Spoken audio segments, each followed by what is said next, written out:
20 años en el trono más brillante de Europa. Una cola nupcial de 20 metros bordada con abejas de oro. Un canal abierto entre dos mares por su mano. Unas alcantarillas que arrancaron a París de la inmundicia. Un color de moda que llevó su gusto por todo el continente y hasta una receta que todavía figura en los recetarios franceses con su nombre. Y antes de todo eso, una niña pelirroja de una familia arruinada que aprendió a montar, a tirar de esgrima y a boxear mientras las demás bordaban. ¿Cómo llegó tan alto una española sin fortuna? ¿Y por qué, siendo casi una niña, quiso quitarse la vida? Amigos, soy Carlos Valverde y os doy la bienvenida a Historias de Ídolos. Hoy os traigo la vida de Eugenia de Montijo, la mujer española que ha llegado más lejos en la historia de Europa. Para entender a la emperatriz hay que volver al principio, a una taza sin dinero de la Granada de 1826. Allí empieza todo. La noche del 5 de mayo de 1826, en el barrio granadino de la Magdalena, una mujer de 32 años esperaba dar a luz. Según la versión que ella misma repetiría durante casi un siglo, la tierra empezó a temblar, los muebles se movieron solos, los cristales cayeron, la casa entera crujió como un barco viejo.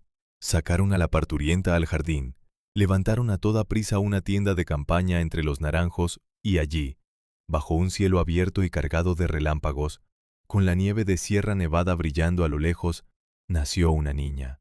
La recién nacida se llamó María Eugenia Ignacia Agustina de Palafox Portocarrero de Guzmán y Kirkpatrick, un nombre larguísimo para una familia que apenas tenía con qué pagar a la comadrona. Los apellidos sonaban a siglos de historia de Castilla y de Andalucía. Las arcas, en cambio, estaban vacías. Hay, sin embargo, otra versión. Quienes han revisado la prensa granadina de aquellos días sostienen que los temblores fuertes se produjeron semanas más tarde y que Eugenia vino al mundo en una habitación bastante destartalada de una casa de la calle de Gracia, sin tiendas de campaña, sin truenos y sin estrellas. Las dos versiones conviven en los libros. Conviene dejar la cuestión en suspenso, porque de su respuesta depende algo más importante que una fecha. Su padre era don Cipriano de Guzmán Palafox y Portocarrero, conde de Teba, militar, liberal, masón y afrancesado. Había combatido en la Guerra de la Independencia del lado de José Bonaparte, el hermano de Napoleón. Fue uno de los pocos nobles españoles de peso que tomó aquel camino, y lo pagó caro. Perdió un ojo, que cubría con un parche. Un brazo le quedó inútil. Cojeaba. Sobre el origen exacto de aquellas heridas circulan también relatos distintos, y no todos tan heroicos como los que él contaba. Lo cierto es que mandó a los alumnos de la Escuela Politécnica en la defensa de París, en 1814, y que presumía de haber sido el último en disparar un cañón en las alturas de Chamont. Reconciliado a medias con los Borbones, vivía semidesterrado en Granada, con gustos sencillos y sin ninguna gana de aparentar. Su madre era todo lo contrario.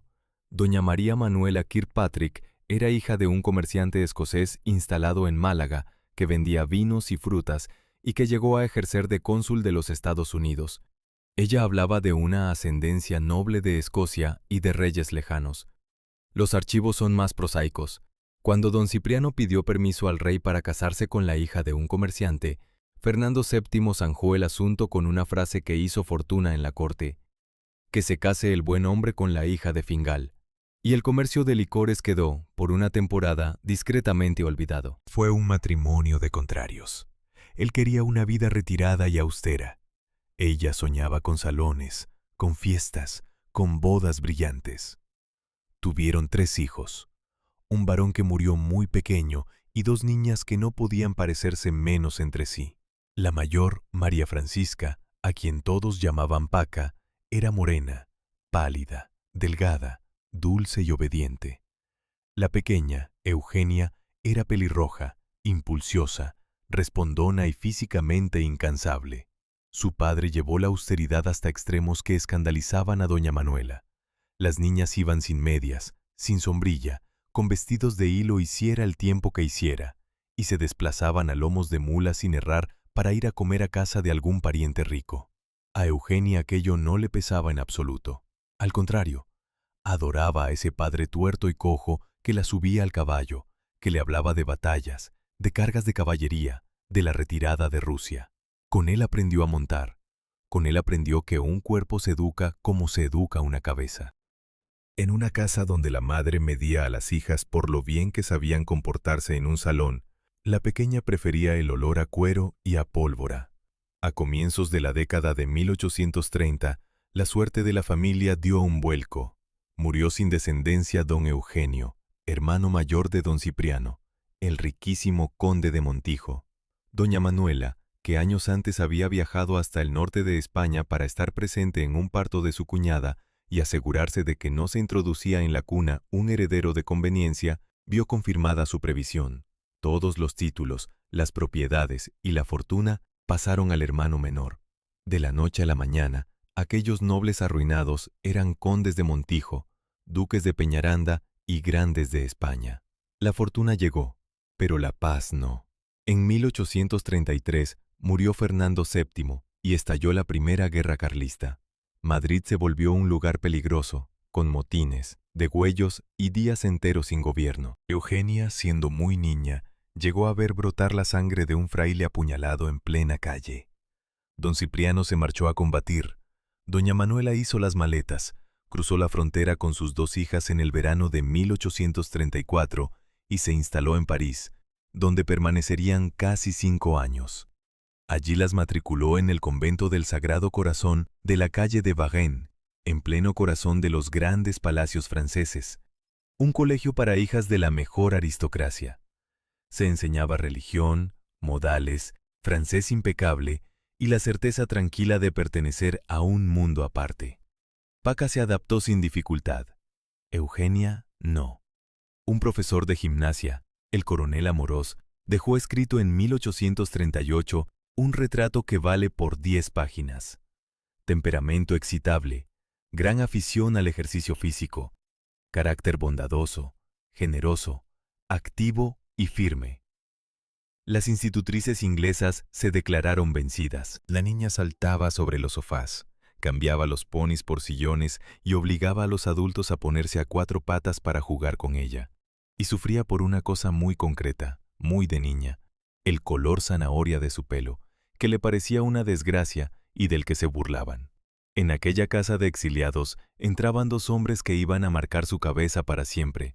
El primero era Prosper Mérimée, escritor francés, elegante, burlón, frío de maneras y cálido de trato, que había conocido a don Cipriano por casualidad en una diligencia y que se convirtió en amigo de la familia y en una especie de tutor de las pequeñas. Les corregía el francés, les compraba dulces, las llevaba de paseo.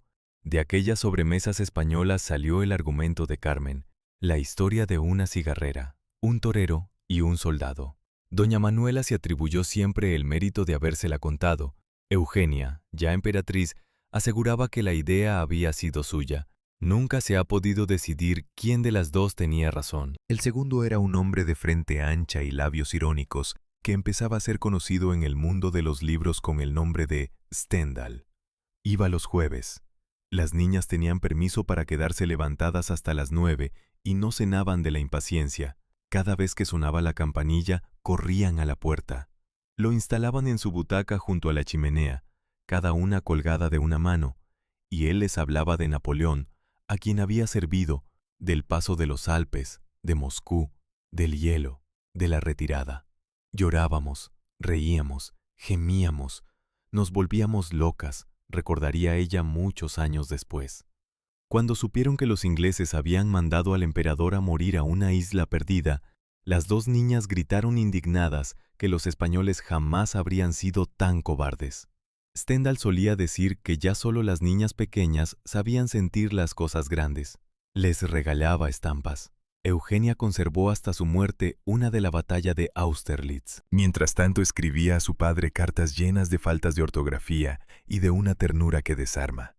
Le decía que llevaba más de 3 semanas preguntando cuándo llegaría. Le decía que su corazón suspiraba por él. En una de ellas escribió que no comprendía para qué había nacido si tenía que vivir lejos de él. Aquella niña que se reía de todo y no temía a nada tenía una sola cosa que la aterrorizaba: los cadáveres. Cuando murió un viejo criado de la casa y le pidieron, como a todos, que besara la mano del difunto, Paca se acercó con naturalidad y ella salió corriendo y se tiró por una ventana al jardín. Se salvó con unos rasguños. Su padre no volvió a insistir nunca. El 17 de marzo de 1839 llegó a París la noticia de que el conde de Montijo estaba muy grave. Doña Manuela había viajado sola a Madrid semanas antes y no había dicho ni una palabra a sus hijas del estado de su marido. Cuando por fin las mandó llamar, don Cipriano ya había muerto, el 15 de aquel mismo mes. Las niñas hicieron el viaje sin saberlo. Mérimée escribió que nunca había visto una despedida tan triste como aquella, con las dos hermanas alegres y sanas, deseando volver a casa. Eugenia tenía casi 13 años. Perdió al único ser humano que la había querido tal como era, y perdió también la oportunidad de decirle adiós. No se lo perdonó a su madre. No se lo perdonó jamás. Aquella herida, la primera de verdad, le enseñó dos cosas que gobernarían el resto de su vida: que el afecto se paga siempre, y que quien no toma las riendas de su propia historia se queda para siempre en el andén, esperando una carta que llega tarde. Y aquí vuelve la pregunta del principio. Que hubiera o no un terremoto la noche del 5 de mayo de 1826 es algo que probablemente nunca se aclarará del todo. Los papeles admiten las dos lecturas. Lo que sí está fuera de duda es cuál de las dos eligió ella. Toda su vida contó que había nacido bajo las estrellas, en mitad de una tierra que se abría, como nacen los gitanos. Toda su vida explicó que de ahí le venía la sangre inquieta, el espíritu aventurero, la necesidad de moverse. Con menos de 13 años, aquella huérfana pelirroja de una familia de nobles arruinados ya había comprendido algo que la mayoría de las personas no comprende nunca: que una vida no solo se vive, también se cuenta, y que quien la cuenta, la manda. El terremoto, lo hubiera o no aquella noche, ya había ocurrido dentro de ella. Detrás del Palacio de Liria, en el corazón de Madrid, había un pequeño cementerio de perros. Todavía existe. Lápidas diminutas, nombres grabados en la piedra, y una placa que presidía el conjunto con una inscripción tan sencilla como conmovedora, dedicada a Jacobo, la buena persona, que era el nombre que aquella casa daba, generación tras generación, a sus perros salchicha. Aquella tarde, después de una comida interminable servida por criados de librea, con un camarero detrás de cada invitado, el joven dueño de la casa condujo hasta allí a la menor de las señoritas de Montijo. Sabía que le gustaban los perros. Le enseñó las tumbas una por una, y en algún momento, entre las lápidas, ella hizo algo que ninguna muchacha de su edad y de su clase habría hecho jamás en la España de 1840 y tantos. Se le echó encima. Le dijo que era suya. Le pidió que la tomara. Él le abrochó la blusa con manos torpes. Le dijo que el vino de la comida era demasiado fuerte para unas muchachas tan jóvenes, que ya se lo había advertido a su madre, y que se olvidaría de todo lo ocurrido, que ya lo había olvidado. Eugenia volvió a casa con la cabeza llena de sueños. Estaba convencida de que aquel hombre iba a ser su marido. Conviene retroceder unos años.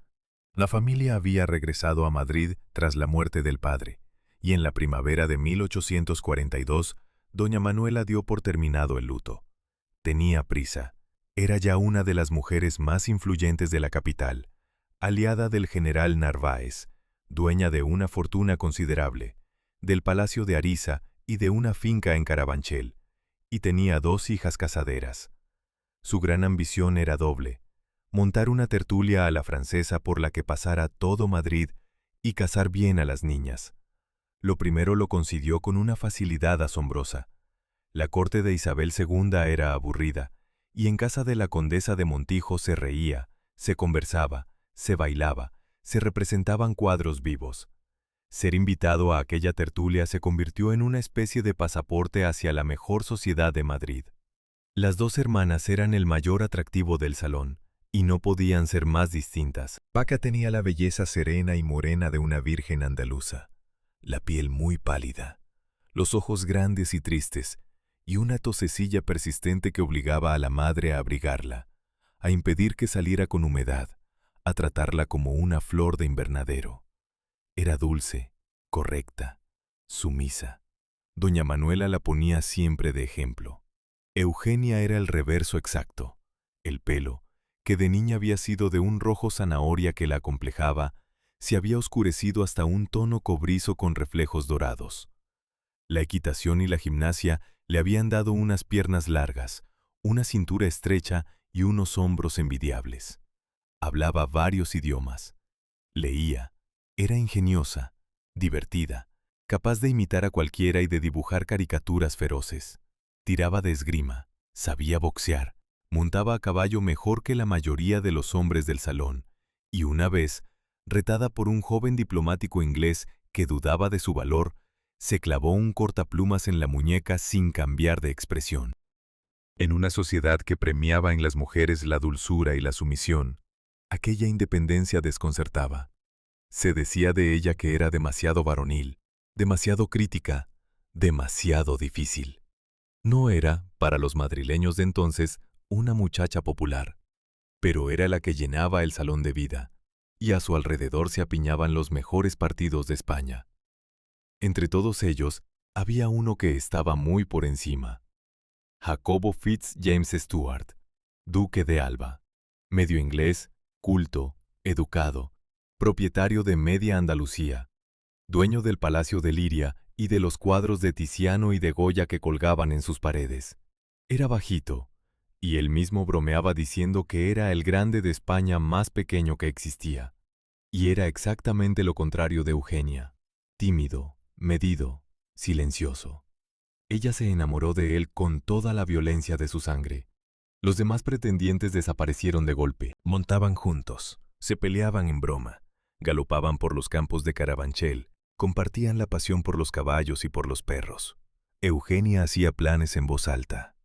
Serían mecenas de pintores, viajarían, gastarían el dinero dignamente, y a la pobre Paca, que no se casaría nunca porque estaba delicada, la cuidarían entre todos. Aquí aparece la pregunta que atraviesa toda esta historia y que ni sus biógrafos ni ella misma resolvieron nunca del todo. Porque él no dijo que no, él no dijo que sí. Se comportó, durante meses, como un hombre indeciso entre dos hermanas. Y mientras él dudaba, doña Manuela, que era la mejor casamentera de su siglo, trabajaba en silencio. Un día, la duquesa viuda de Alba invitó a comer a las tres Montijo al Palacio de Liria. En Madrid, aquello solo podía significar una cosa. Todo el mundo dio la boda por hecha. Eugenia recorrió los salones pensando que serían suyos. Se fijó en el protocolo, en la vajilla, en la cristalería. Y se dijo a sí misma que aprendería a hacerlo todo exactamente igual. Fue aquella tarde, después de la comida, cuando ocurrió la escena del cementerio de los perros. Al cumplir 17 años, su madre le organizó una fiesta como no se había visto otra en Madrid. Un baile de disfraces que era una originalidad absoluta para un cumpleaños. Hizo traer pinos de Cataluña, palmeras, farolillos por todas partes, limoneros artificiales para que los invitados creyeran estar en un jardín del sur, varias orquestas, una de ellas de cíngaros. Se decía que hasta en Palacio se hablaba de lo divertidas que eran aquellas fiestas. Las dos hermanas bajaron disfrazadas, una de escocesa y otra de rusa, y estaban deslumbrantes. Después de la cena, doña Manuela golpeó su copa con un cuchillo para pedir silencio. Eugenia, sentada frente a su hermana, sintió que el corazón se le salía del pecho. Iban a anunciar su boda. Miró a Paca con una ternura casi protectora, queriendo decirle sin palabras que no se preocupara, que ella la cuidaría siempre. Y entonces Paca levantó la vista, y en aquella mirada dulce, en aquella mirada suya de siempre, Eugenia leyó de golpe, un segundo antes de que sonaran las palabras, lo que su madre iba a decir. La condesa de Montijo anunció el matrimonio del duque de Alba con su hija mayor. Se casaron en 1844. Eugenia se quedó blanca. Tuvo que aguantar el resto de la fiesta de pie. Tuvo que aguantar que la felicitaran por convertirse en cuñada del duque de Alba. Tuvo que sonreír durante horas. Cuando por fin pudo subir a su habitación, los dos la siguieron por la escalera para darle explicaciones. Él, en voz baja, le dijo que había dudado, que le habían hecho ver que Paca era mejor para el ducado, que ella era demasiado inteligente y demasiado libre para atarse a un título español y a una vida tan aburrida, que merecía más, que merecía el mundo. Paca la abrazó y le dijo casi lo mismo, que su destino no podía ser quedarse allí, encerrada, siendo duquesa y dando a luz hijos. fueron a París a comprar el ajuar. Eugenia iba a todas partes como un autómata, diciendo que sí a todo. Llamaba al día de la boda el día de sus exequias. Decía que no era una boda, que era su entierro. Y llegó ese día. Mientras la familia estaba en la capilla, Eugenia recorrió la casa entera recogiendo todas las cerillas que encontró. Los fósforos españoles de entonces tenían fama en toda Europa. El propio Mérimée se los hacía enviar a París porque eran mejores que los franceses. Y contenían fósforo blanco, un veneno. Se encerró con ellas en su habitación, junto al vaso de leche que su niñera Pepita le dejaba cada noche en la mesilla, y se lo bebió entero. Se tendió en la cama a esperar la muerte con las manos cruzadas. Y entonces, con una lucidez casi teatral, pensó que quedaría más hermosa con unos lirios sobre el pecho. La casa estaba adornada con ellos para la boda. Bajó, cogió unos cuantos de un jarrón del pasillo, volvió corriendo, se los puso encima. Estaban mojados y le empapaban el camisón. Se levantó otra vez, quiso meterlos en un jarrón, tiró el jarrón al suelo, hizo ruido, volvió a la cama. Pensó que estaba hecha un desastre y que debía arreglarse un poco. Se arrastró hasta el tocador y tiró al suelo todos los frascos. Pepita la oyó. Entró, vio el vaso, vio las cerillas, lo entendió todo en un segundo y le dio un puñetazo en el estómago que la hizo vomitar. Le salvó la vida.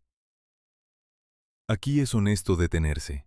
La tradición oral española, la que se ha contado en Madrid durante 150 años, sitúa este episodio el día de la boda de Paca con el duque de Alba, y hace del duque el gran amor de Eugenia.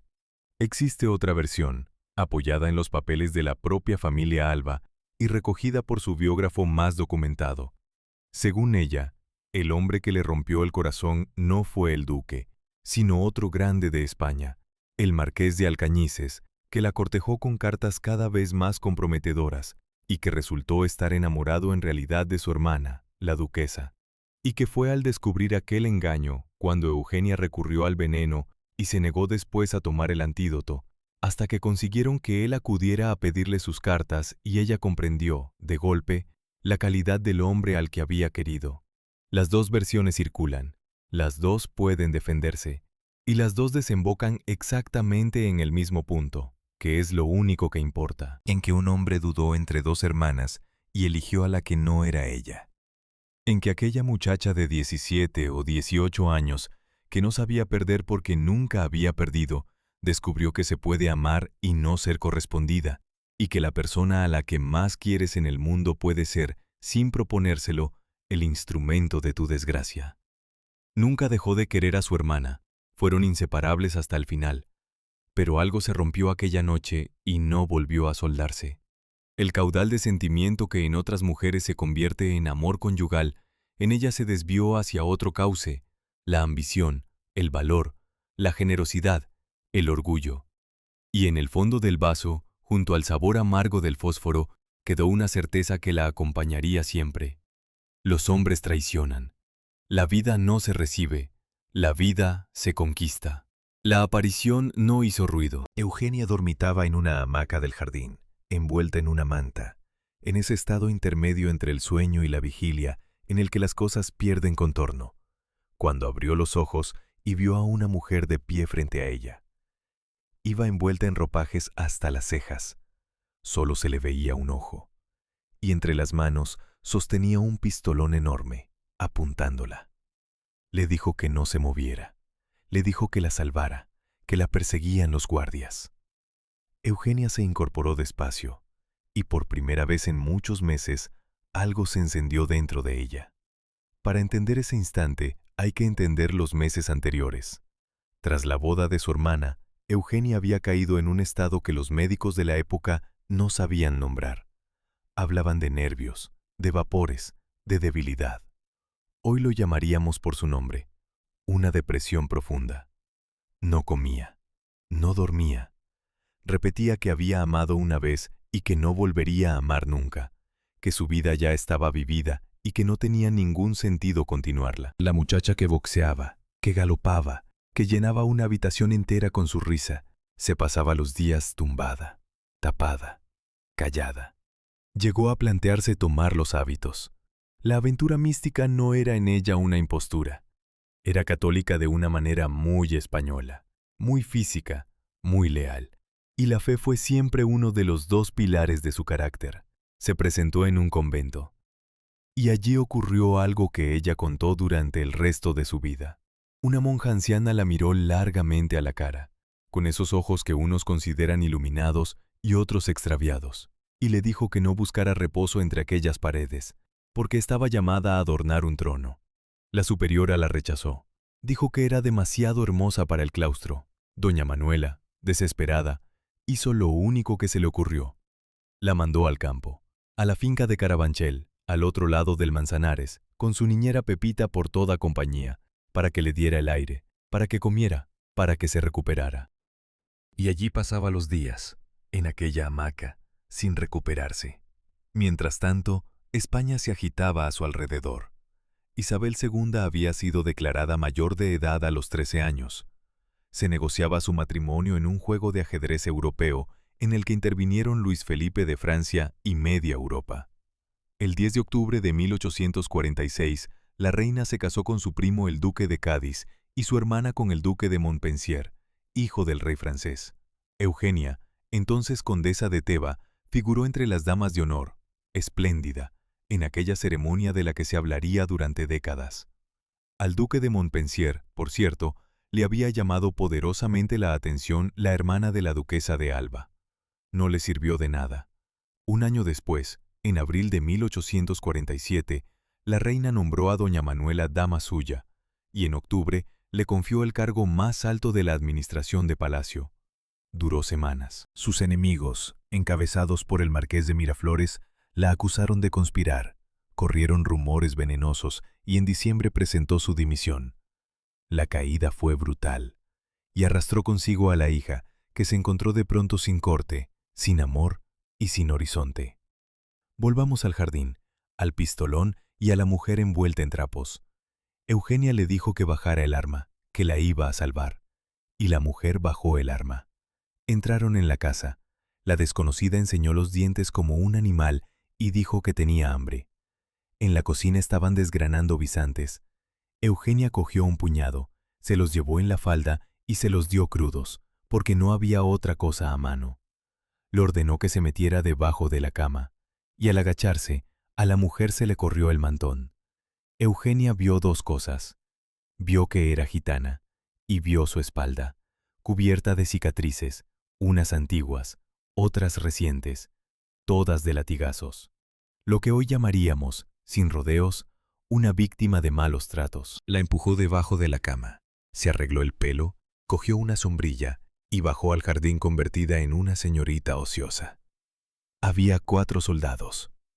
El capitán le explicó, con el respeto debido a una condesa, que buscaban a una gitana que había matado a un sargento, que era peligrosa y que quizás se hubiera colado en la casa sin que ella lo advirtiera. Eugenia dijo que allí no había nadie, y acto seguido, con la mayor naturalidad, los invitó a registrar. Los 4 entraron, miraron por todas partes, y cuando iban a abrir la puerta de su habitación, Eugenia se plantó delante, se apoyó en la jamba y le dijo al capitán que, si mandaba salir a sus soldados, ella y él podrían tomarse una copita de jerez dulce en el salón y hablar tranquilamente de sus cosas. El capitán despidió a sus hombres, y ella estuvo toda la tarde entreteniéndolo, coqueteando, riendo, sirviendo vino, alargando la conversación minuto a minuto. Años más tarde diría que en toda su vida, ni antes ni después, había sido capaz de actuar, que era una pésima actriz, pero que aquella tarde actuó como la mejor actriz del mundo. Cuando el capitán se marchó, corrió a su cuarto. No había nadie. La gitana se había ido, y sobre la cama, con los guisantes que no se había comido, había dibujado una cruz. Era analfabeta. Era el único signo que conocía para dar las gracias. Eugenia no volvió a verla jamás. Lo que ocurrió aquella tarde no fue una aventura. Fue una resurrección. Hay una idea antiquísima, recogida en la tradición hebrea, según la cual quien salva una vida, salva el mundo entero. Eugenia, que llevaba meses convencida de que su existencia no servía para nada, había salvado una vida. Y lo había hecho usando exactamente aquello que la había desgraciado: su temeridad, su gusto por el riesgo, su encanto, su capacidad de fascinar a un hombre. Descubrió que sus armas servían para algo más que para conseguir marido. Bajó al día siguiente a Madrid, buscó a su madre y le dijo que no sabía qué había tenido, que no sabía si había estado enferma, pero que ya estaba curada. Doña Manuela, que era una mujer práctica, no perdió el tiempo en abrazos. Le contestó que Madrid se les había quedado pequeño, que se iban a París. Y aquí conviene detenerse en otra escena, porque en la vida de Eugenia de Montijo, las gitanas tienen un papel que resulta difícil de explicar y que ella nunca quiso explicar. Contaba que siendo casi una niña, hacia el año de la muerte de su padre, una gitana le había leído la mano y le había hecho una profecía en 3 partes: que sería más que una reina, que viviría 100 años y que acabaría en la noche. Hay quien sitúa aquel episodio en Andalucía, hay quien lo sitúa en Francia, y hay quien piensa, con razones, que es una de esas historias que se fabrican después, cuando ya se conoce el final, porque a toro pasado, todos son señales. Ella misma, en su vejez, reconocía que nada está escrito y que resulta muy fácil encontrar vaticinios una vez que los hechos han ocurrido. Pero también es cierto que repitió aquella frase durante 80 años, palabra por palabra, sin cambiar una sílaba. Serás más que una reina, vivirás 100 años y acabarás en la noche. 2 de las 3 partes se cumplieron con una exactitud que hiela la sangre. La tercera tardaría más de 70 años en cumplirse, y cuando llegó, llegó de la manera más literal y más cruel que quepa imaginar. De momento, en el otoño de aquel año, lo único que había era una muchacha de 22 años que había vuelto a la vida, una madre ambiciosa haciendo baúles, y un país entero al otro lado de los Pirineos donde acababa de caer un rey y donde un hombre con un apellido inmenso empezaba a subir.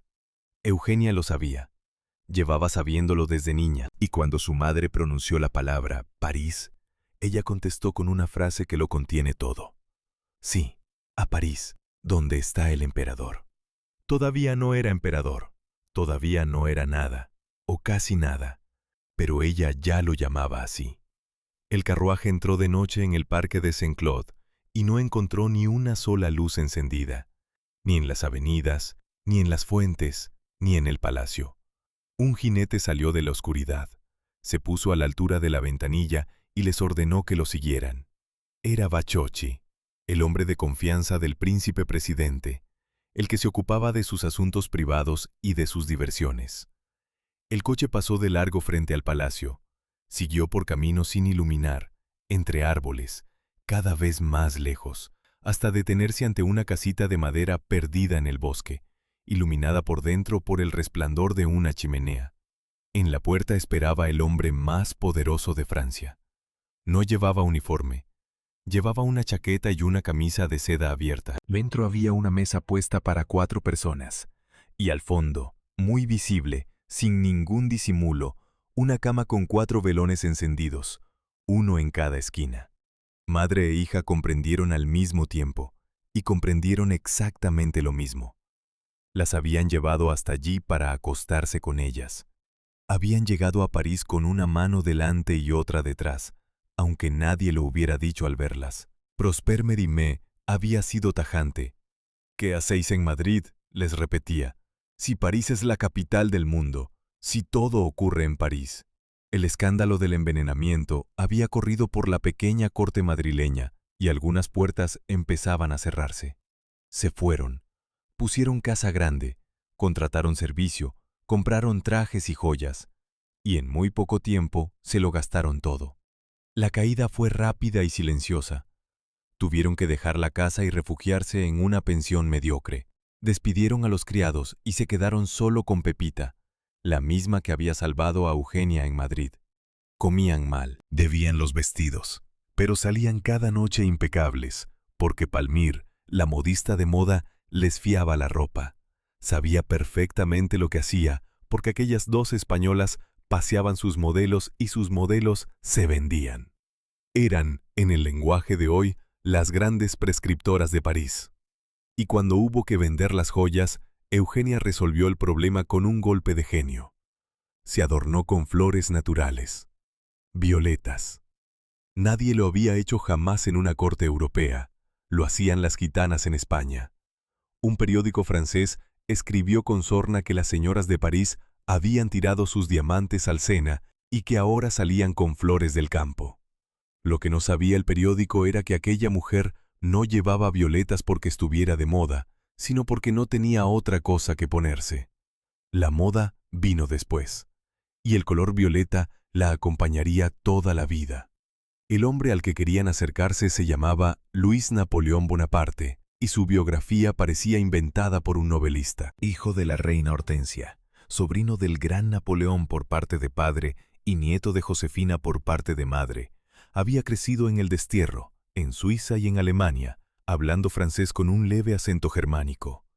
Había intentado 2 golpes de mano ridículos, uno en Estrasburgo y otro en Boulogne, y los 2 habían fracasado.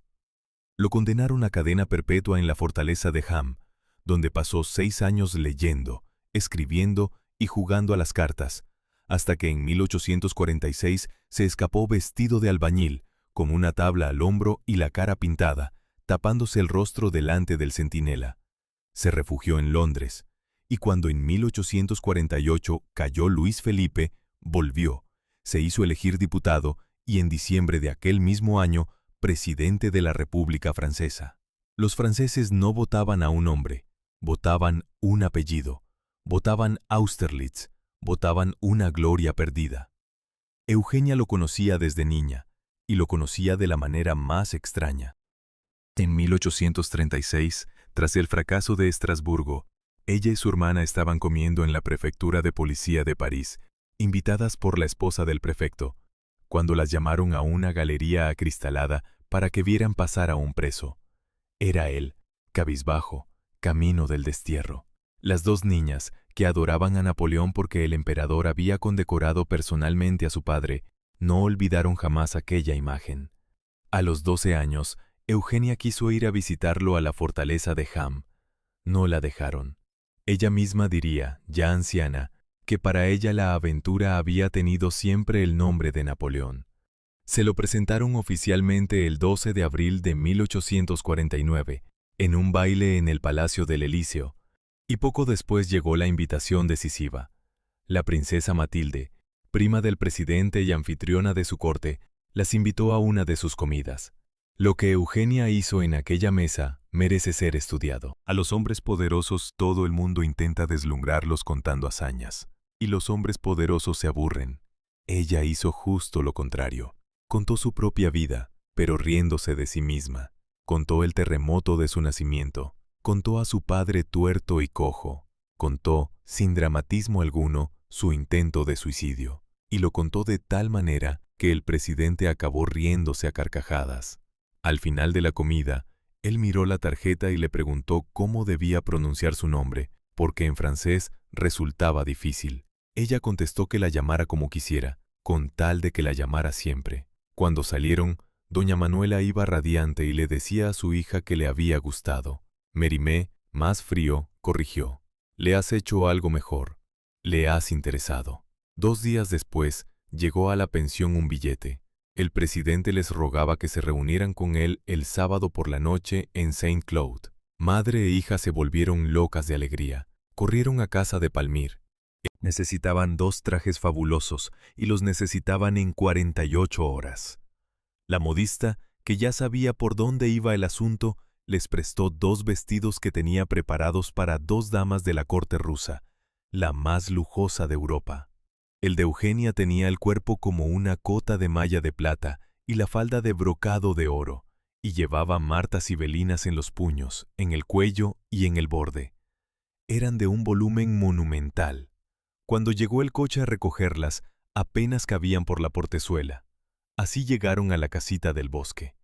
Vestidas de emperatrices rusas para un hombre que las esperaba en camisa, junto a una cama con 4 velones. Se sentaron a comer.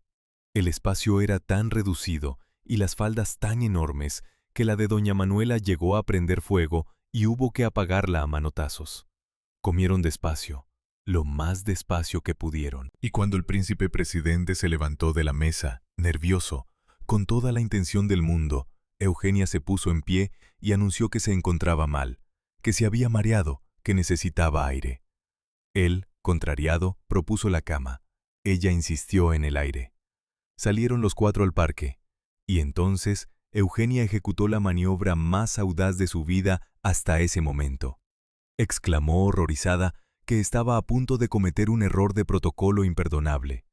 Ella no podía caminar del brazo del hombre más importante de Francia, porque ese sitio le correspondía a la persona de más rango, y esa persona era su madre. Ella iría detrás, con Bachochi. Y así caminaron. El príncipe presidente del brazo de doña Manuela, sin saber de qué hablar. Detrás, la hija con el ayudante. Horas y horas por los caminos mojados del bosque, arrastrando las colas de brocado sobre las hojas muertas, en una procesión lenta y absurda, hasta que Eugenia se permitió alegar un dolor de cabeza y pedir el coche. Volvieron a París indignadas.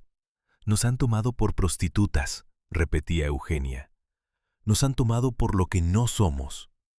Al día siguiente apareció Mérimée y estuvo a punto de tirarse de los pelos. Les explicó lo que ellas no sabían, que a esa casita el príncipe llevaba a todas sus mujeres, que ya no podía frecuentar según qué sitios y que las mujeres iban allí, que era su costumbre, su método, su rutina, y que ellas dos, sin consultar a nadie, se habían metido de cabeza en la trampa. Eugenia dijo que no quería saber nada más de aquel hombre, que lo odiaba. Mérimée le preguntó entonces si quería ser emperatriz de los franceses. Ella dijo que sí, que quería ser emperatriz de los franceses y que lo odiaba. Y el escritor, que era el hombre más cínico y más lúcido de su tiempo, le dio la respuesta que cambió la historia de Europa. Le dijo que si lo amara, sufriría y no conseguiría nada, que precisamente porque lo odiaba, podía ganar. Que el sentimiento la habría perdido y que el cálculo la iba a salvar. Le prometió que, si seguía sus consejos al pie de la letra, llegaría a ser emperatriz de los franceses. Aquella noche, en una pensión mediocre de París, con los vestidos prestados colgados de una percha y las deudas creciendo, una española de 23 años sin fortuna y sin corte aceptó el trato. No sabía todavía cuánto iba a costarle. Sabía únicamente lo que había aprendido en el jardín de Carabanchel, que la vida no se recibe, que la vida se conquista y que quien no juega, no gana. Ocurrió en las Tullerías, la noche del primer día del año 1853, durante la primera recepción oficial del nuevo régimen. Los salones ardían de luces y de uniformes. La condesa de Teba avanzaba hacia el comedor cuando una dama, la esposa de un ministro, se le adelantó bruscamente, la empujó al pasar y dijo en voz alta, para que la oyera todo el mundo, que le asombraba que una extranjera de dudosa reputación pretendiera precederla. Eugenia se puso pálida, se detuvo, y en lugar de responder, se apartó y dijo dos palabras. «Pase usted, señora». Después, sentada a la mesa del propio emperador, no probó bocado. Él la observaba. Se levantó, se acercó a su silla, y con todos los ojos del salón clavados en ellos, le preguntó qué le ocurría. Ella le rogó que volviera a su sitio. Al terminar la cena insistió. Dijo que quería saber la verdad, que quería saber qué había pasado. Y ella contestó con una frase de 7 palabras que le costó a Francia una emperatriz. «Señor, se me ha insultado, pero no se me insultará una segunda vez». Él respondió que al día siguiente nadie se atrevería a insultarla. Para llegar a esa noche habían hecho falta casi 3 años de la campaña más paciente y más arriesgada que ha librado nunca una mujer sin ejército. 3 años en los que hubo de todo: humillaciones, difamación, retiradas tácticas, viajes al extranjero para hacerse desear, y una constancia de hierro. El país había cambiado a su alrededor.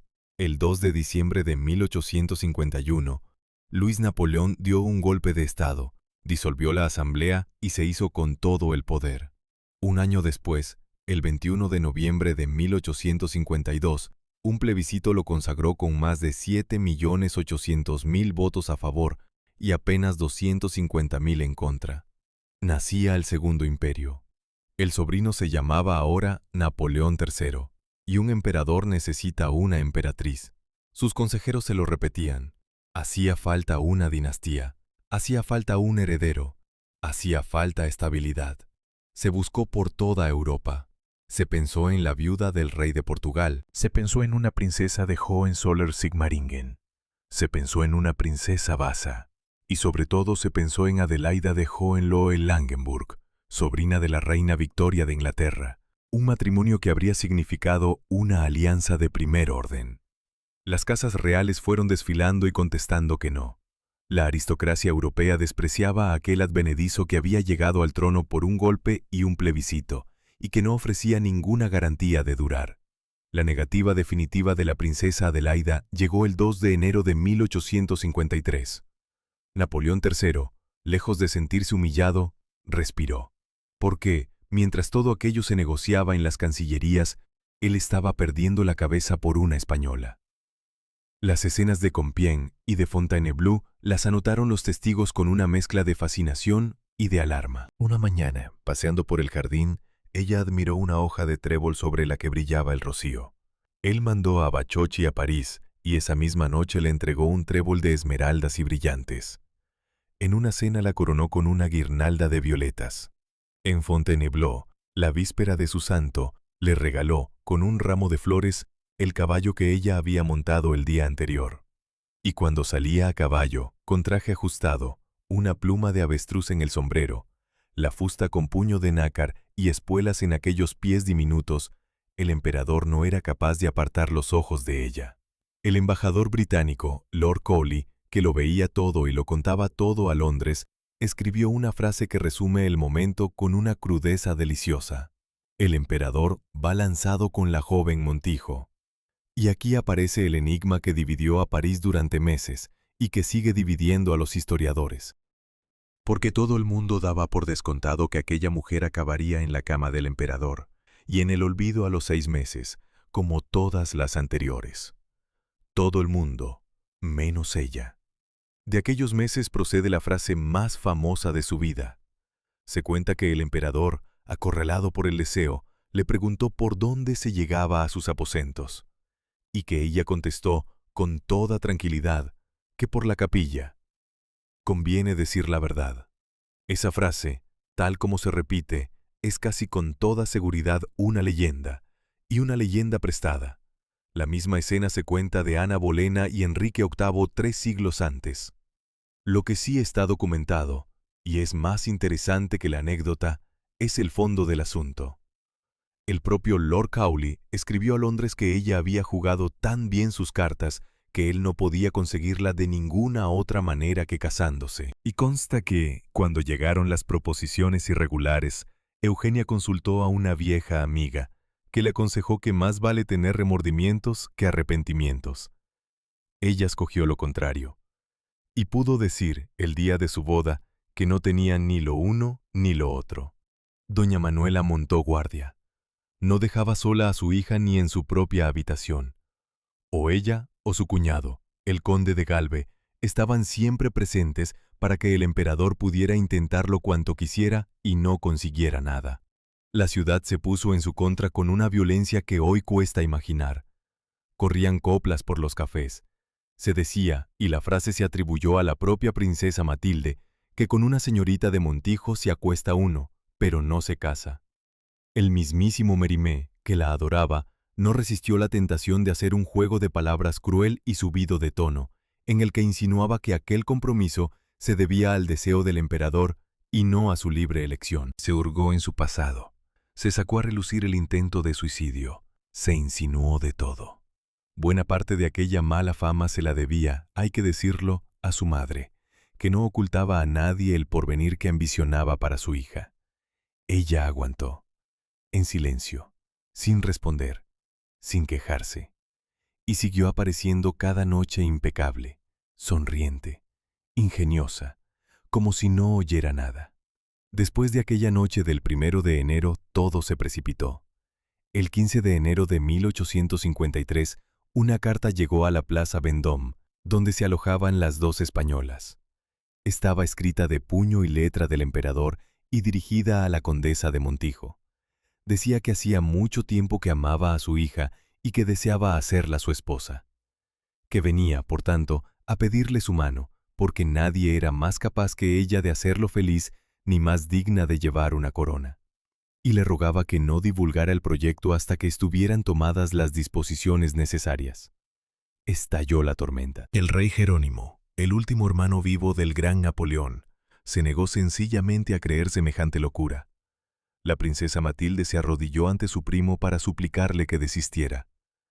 El ministro de Asuntos Exteriores presentó su dimisión. La bolsa cayó, y en el barrio de Saint-Germain, donde vivía la vieja aristocracia legitimista, se frotaron las manos de gusto. Aquel matrimonio confirmaba lo que ellos siempre habían dicho, que aquella gente no era nadie. El 22 de enero, Napoleón III se plantó ante el Senado, el cuerpo legislativo y el Consejo de Estado reunidos en las Tullerías, y pronunció uno de los discursos más audaces del siglo. En vez de disculparse, atacó. Dijo que las alianzas dinásticas crean una falsa seguridad y sustituyen a menudo los intereses de la nación por los de una familia. Recordó que él no pertenecía a una estirpe que llevara generaciones reinando, y que era glorioso ser un emperador advenedizo si advenedizo significaba reinar por el sufragio libre de una gran nación. Y a continuación describió a la mujer que había elegido. De alta cuna, francesa por educación, hija de un hombre que había derramado su sangre por la causa del imperio, y española, es decir, sin una sola familia en Francia a la que hubiera que repartir honores y prebendas. Dijo que sería un adorno para el trono, y en la hora del peligro, uno de sus más valientes defensores. La sala aplaudió, pero aplaudió sin entusiasmo. Los grandes no habían quedado satisfechos. La clase media no sabía muy bien qué pensar. Y los campesinos y los obreros, en cambio, recibieron la noticia con verdadera alegría. No era una princesa. No venía de las cortes que siempre les habían mirado por encima del hombro. Y en los Vosgos y en los Pirineos, donde ya la conocían de sus veraneos, corrió enseguida la convicción de que iba a ser una protectora de los pobres. No se equivocaban. La ciudad de París le hizo un regalo de boda de 600.000 francos para que se comprara un collar de diamantes. Ella no lo aceptó. Contestó al ayuntamiento que estaba conmovida por la generosidad del gesto, pero que su deseo era que su matrimonio no supusiera un solo gasto nuevo para el país al que a partir de entonces iba a pertenecer, y pidió que aquella suma se destinara a obras de caridad. Con ese dinero se fundó una casa de acogida para muchachas pobres. Fue, políticamente, la jugada más brillante que hizo jamás. Aquellos días, mientras se preparaba a toda velocidad una de las ceremonias más fastuosas del siglo, escribió a su hermana 2 cartas que son el mejor retrato que existe de ella. En una decía que se despedía de su familia y de su país para entregarse por completo al hombre que la había amado hasta el punto de subirla a su trono, y que temblaba, no por miedo a los asesinos, sino por miedo a valer menos en la historia que Blanca de Castilla o Ana de Austria. En la otra confesaba algo mucho más íntimo, que nunca había sido ambiciosa, que su destino la había arrastrado hasta lo alto de una pendiente, que estaba tan poco acostumbrada a ser amada que su vida había sido un gran desierto, y que 2 cosas la protegerían, la fe que tenía en Dios y el inmenso deseo de ayudar a las clases desdichadas, privadas de todo, incluso de la posibilidad de trabajar. Si el dedo de la providencia me ha señalado un lugar tan alto, escribió, es para servir de mediadora entre los que sufren y quien puede aliviar su suerte. Y añadía una frase que explica más de ella que cualquier retrato. Recordaba que, siendo muy joven, alguien le había dicho que el oficio de las mujeres era hacer calceta, y que ella ya sabía entonces que ese no era su destino. Tenía 26 años, él 44, y el 30 de enero de 1853, la hija del noble tuerto de Granada iba a entrar en Notre Dame. La carroza salió de las Tullerías hacia la calle de Rívoli tirada por 8 caballos. Era la misma en la que Napoleón y Josefina habían ido a coronarse, la misma en la que Napoleón y María Luisa habían ido a casarse. Y al cruzar la gran verja, la corona dorada que remataba el techo del carruaje chocó, se desprendió y cayó rodando sobre el suelo helado. Un lacayo bajó corriendo, la recogió, Intentó sujetarla otra vez. Un segundo golpe volvió a tirarla al suelo. Los testigos se miraron sin decir palabra, porque lo verdaderamente inquietante no era el accidente. Lo inquietante era que aquella misma corona se había caído de aquella misma carroza, en aquel mismo punto de la calle de Rívoli, el día de la boda de Napoleón I con María Luisa de Austria. Y todo el mundo en París sabía cómo había terminado aquel matrimonio y aquel imperio. La víspera, la noche del 29 de enero, se había celebrado la ceremonia civil en el Salón de los Mariscales de las Tullerías. Eugenia llegó en un vestido de raso rosa con encajes, una guirnalda de jazmines y una media luna de oro y brillantes en el pelo. Llevaba también un collar de perlas espléndidas, y algún español que la vio se estremeció, porque una vieja superstición dice que las perlas que una novia lleva el día de su boda son las lágrimas que va a derramar. La escoltaron el embajador de España y el duque de Cambaceres. La multitud llenaba las aceras del Faubourg Saint-Honoré. Hubo vítores, y hubo también, entre los vítores, silbidos y voces de burla. Cuando entró en el gran salón y vio a lo que se enfrentaba, tembló. Al fondo, entre cardenales, mariscales de Francia y embajadores, en una constelación de estrellas y condecoraciones, esperaba el emperador con el uniforme de general y el collar del toisón de oro que, según la tradición, había pertenecido a Carlos V. Estaba lívido. Tenía el rostro contraído. El ministro de Estado formuló las preguntas. Napoleón contestó en voz tan baja que muchos se preguntaron si en el último instante había dudado. Ella contestó con una claridad rotunda, marcando esa R española que en Francia sonaba exótica y que ya no se le quitaría nunca. Un enviado del periódico inglés más importante de la época, que estaba de pie a pocos metros, escribió una crónica extraordinaria. Recordó que había visto a aquella misma mujer 6 años antes en otra boda real, la de la reina Isabel II y su hermana en Madrid, donde Eugenia figuraba entre las damas de honor de su soberana, y observó que ahora la muchacha rubia de aquel día ocupaba el trono que entonces llenaba la madre del príncipe, mientras la familia que se creía destinada a reinar en Francia para siempre estaba en el exilio. Añadió que ella parecía agitada y que tembló un instante antes de firmar. El emperador le repitió la pregunta con una voz suave, casi de aliento, y ella tomó la pluma. Se levantó un momento después convertida en emperatriz de los franceses. Al día siguiente, 30 de enero, todas las campanas de París repicaron al mediodía. El cañón de los Inválidos tronó. La ciudad estaba engalanada con banderas, guirnaldas, arcos de triunfo, pinos jóvenes plantados delante de las tabernas, cadenas de papel dorado que cruzaban las calles y águilas imperiales de oro en cada esquina. Habían llegado carretas de campesinos tiradas por burros, y el ferrocarril, que era todavía una novedad, había traído multitudes que en tiempos de la diligencia habrían sido imposibles. El vestido era una obra de arte y una tortura. Blanco, el corpiño sembrado de diamantes que despedían fuego al sol, y una cola larguísima, bordada de oro con las abejas imperiales, el emblema de los Bonaparte, cuya longitud exacta describen las crónicas de forma muy dispar. Pesaba una barbaridad.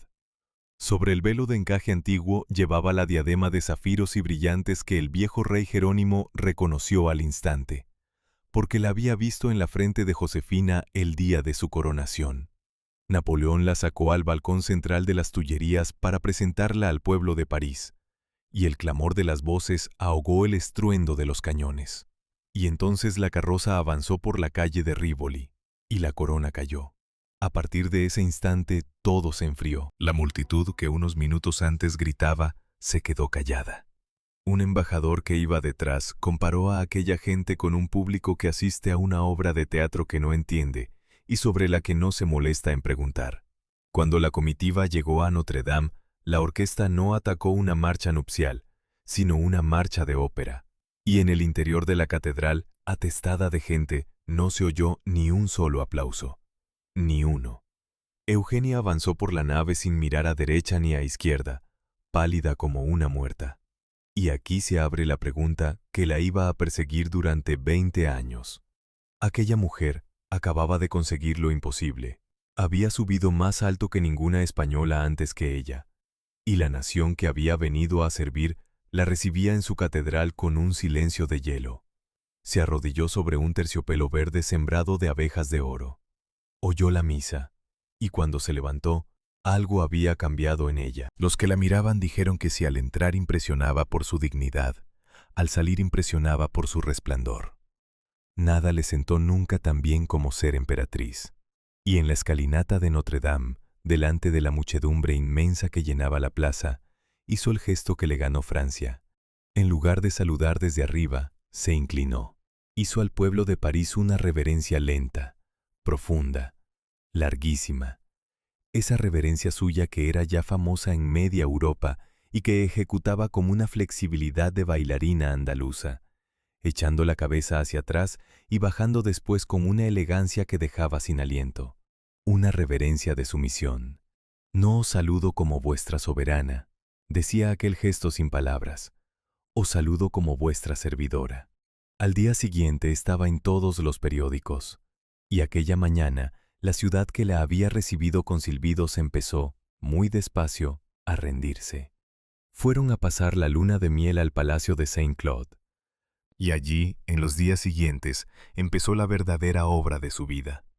Porque lo primero que descubrió la emperatriz de los franceses fue que la casa del hombre más poderoso de Europa era, sencillamente, un desastre. El emperador no ponía el menor interés en los detalles domésticos. Los cocineros andaban sucios y mal vestidos. La comida era pesada y mediocre. En los platos aparecían pelos. El comedor estaba ajado, el terciopelo lleno de bichos, y no había dos piezas iguales en la vajilla. Se rellenaban las botellas de vino, anunciaron una cena. Venía Morny, el medio hermano bastardo del emperador, hijo de la reina Hortensia y del conde de Flajol, el hombre más elegante de Europa y también el más influyente del régimen. Eugenia preguntó qué se iba a servir y le contestaron que pata de oso. Lo cambió todo en 48 horas. Mandó al jefe de cocina a consultar con el cocinero de Talleyrand, que estaba a 3 horas a caballo. Elaboró un menú refinado. Prohibió los vinos adulterados. Mandó traer una vajilla completa. Hizo limpiar, abrir ventanas y redecorar el comedor. Y tomó 2 decisiones que sobrevivirían a su imperio, a su dinastía y a su siglo.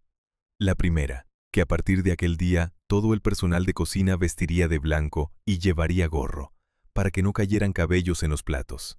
Con ello contribuyó a asentar en las grandes cocinas europeas el uniforme blanco que hoy lleva cualquier cocinero del mundo. La segunda, que los criados de la casa imperial dejarían el negro y vestirían de escarlata, con las abejas del emperador bordadas. Morny llegó y se quedó deslumbrado. Preguntó qué milagro había ocurrido en aquella casa, y ella contestó con una frase que era todo un programa de gobierno, que quería transformar Francia, que dicen que soy española y por tanto atrasada, y que pienso dejar esto mejor de lo que estaba. Aquella conversación de sobremesa fue una de las más fecundas del siglo XIX. Los tres, el emperador, Morny y la emperatriz, empezaron a hablar de París, de aquellas callejuelas insalubres, de la necesidad de abrir vías rectas. Morny mencionó a un funcionario llamado Haussmann, que tenía un plan para reformar la ciudad. Y entonces Eugenia se levantó, dio un golpe en el suelo con el pie y preguntó por lo que había debajo. Por las alcantarillas, por las aguas fecales que corrían a cielo abierto por las calles de la capital del mundo y que mataban a los parisinos a millares cada vez que llegaba una epidemia. De aquella cena salieron el París que hoy visitamos, sus bulevares, su alumbrado, sus parques y sobre todo su red de saneamiento, que fue una de las mayores obras de salud pública del siglo. Faltaba el postre. No había postre. Nadie sabía qué hacer. Y la emperatriz, sin darle mayor importancia, le dijo al cocinero que en su tierra se servía arroz con leche, con canela y azúcar por encima. El francés se escandalizó. Aquello era comida de enfermos. Lo sirvió de todas formas. Morny lo probó y declaró que era extraordinario. Y el arroz con leche a la manera de la emperatriz Eugenia entró en los recetarios de la alta gastronomía francesa, donde sigue. Aquella noche, la mujer que había entrado en Notre Dame bajo una corona caída y un silencio glacial, supo por fin de qué manera iba a conquistar a Francia. No con la sangre ni con el apellido, que no tenía, con las manos. La habitación llevaba 19 horas convertida en un campo de batalla. Era la madrugada del 16 de marzo de 1856 y la emperatriz de los franceses llevaba desde la mañana del día anterior intentando dar a luz. Y entonces, cuando el momento decisivo parecía haber llegado, se abrió la puerta. Entraron el ministro de Estado, el guardasellos, el príncipe Napoleón, el príncipe Carlos Bonaparte y el príncipe Luciano Murat. Lo hacían porque una tradición antiquísima y una ley reciente lo exigían. El nacimiento de un heredero del trono debía ser presenciado por testigos oficiales, para que nadie pudiera poner en duda jamás su legitimidad. Ninguna dinastía nueva puede permitirse una sombra sobre la cuna. Se colocaron alrededor de la cama, y el príncipe Napoleón, primo del emperador y enemigo declarado de la española, se ajustó el monóculo para ver mejor. El cuerpo de Eugenia, humillado, se cerró. El parto se detuvo en seco. La naturaleza, ofendida, dijo que no. A partir de ahí fue una carrera contra la muerte. Madre e hijo estaban en peligro. Los médicos tuvieron que emplear los recursos más brutales de la obstetricia de la época. Se cuenta que el doctor llegó a preguntar al emperador a quién debía salvar si tenía que elegir, y que Napoleón III, sabiendo perfectamente que su obligación de Estado era garantizar la continuidad de la dinastía, contestó que a Eugenia. A las 3:15 de la madrugada nació el niño.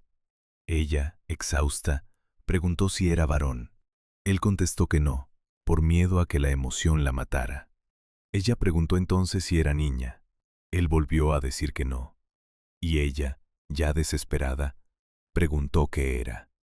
A las 6 de la mañana, los cañones de París dispararon 101 salvas, y toda la ciudad supo que el imperio tenía heredero. Para llegar hasta aquella habitación habían hecho falta 3 años de esperanza, de humillación y de una angustia muy íntima que ella no compartió con casi nadie. El 28 de marzo de 1853, apenas 2 meses después de la boda, había sufrido un aborto. No se ocultó, se anunció oficialmente, y durante días en los salones de París no se habló de otra cosa que de embarazos, de partos y de abortos. Vino un segundo embarazo y un segundo fracaso. París empezó a murmurar que la española era incapaz de dar hijos, y los enemigos del régimen frotaban las manos. La historia de Josefina, repudiada por el gran Napoleón precisamente por eso, estaba en todas las memorias. Eugenia lo sabía, y aquel fantasma la torturaba. Fue la reina Victoria quien la salvó. En abril de 1855, los emperadores viajaron a Inglaterra en visita de Estado. Era un momento delicado. Francia e Inglaterra combatían juntas en Crimea contra Rusia, y todo dependía de que aquellos dos matrimonios se entendieran. Llegaron a Windsor al atardecer. Victoria, que llevaba años oyendo hablar del aventurero que se había hecho emperador, esperaba encontrarse con un intrigante y se encontró con un hombre que le pareció cortés y bien educado, y quedó rendida ante la emperatriz. Aquella primera noche ocurrió algo que da la medida exacta de Eugenia. Su equipaje no llegó. A la hora de vestirse para la cena de gala en el castillo de Windsor, la emperatriz de los franceses no tenía absolutamente nada que ponerse. El emperador le aconsejó alegar una indisposición diplomática. Ella se negó.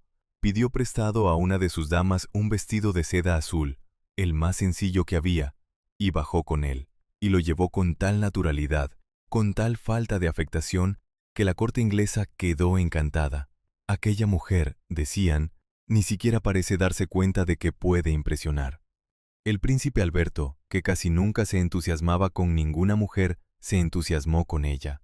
Y una emperatriz que Alberto aprobaba tenía a Victoria ganada de antemano. Nació entre las dos una de las grandes amistades del siglo.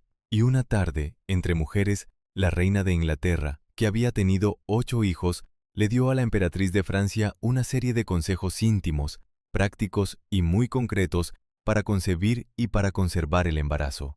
Que evitara los baños calientes, que dejara de montar a caballo, y algunas indicaciones más que solo 2 mujeres se dicen a solas. Eugenia lo siguió al pie de la letra.